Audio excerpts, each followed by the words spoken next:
ఏలూరులో MRI scan తీస్తుండగా యంత్రంలో కాళ్ళు చేతులు కొట్టుకుంటూ మహిళ మృతి చెందింది.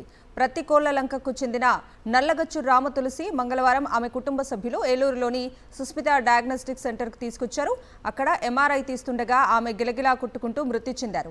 దీంతో మృతురాలి కుటుంబ సభ్యులు స్కానింగ్ సెంటర్ ముందు ఆందోళనకు దిగారు. తన భార్య కాళ్ళు చేతులు కొట్టుకుంటోంది అని తాను చెప్పినా స్కానింగ్ సిబ్బంది పట్టించుకోలేదని మృతురాలి భర్త కోటేశ్వరరావు అన్నారు.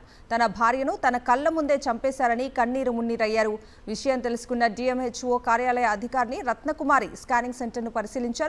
సెంటర్ నిర్వహణ సరిగా లేదని, సరైన విద్యార్హత లేని వారితో స్కానింగ్లు చేయిస్తున్నట్లు గుర్తించామని ఆమె తెలిపారు.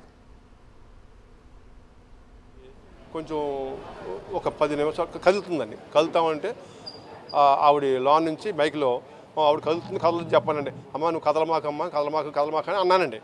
అంటే తర్వాత ఇక కదులుతూ మానేసేయండి, కొట్టుకుంటుందండి. ఏమ్మా కొట్టుకుంటుందమ్మా, కదులుతుంది కాదు కొట్టుకుంటుంది, భయం వేసిపోతుందేమో, ఆపేద్దాం అని కేకేస్తే వాళ్ళు ఎవరు రావట్లా. కదలద్దని చెప్పండి అన్నారు తప్పండి, లోనకి రాలా. నన్ను లోనకి పంపించి కూర్చోబెడతాం ఏంటండి, వాళ్ళు చూసుకోవాలిగా పేషెంట్ని. చూసుకోకుండా ఆ రకంగా చేసేసి నా కళ్ళ ముందు నా భార్యను చంపేశారు సార్.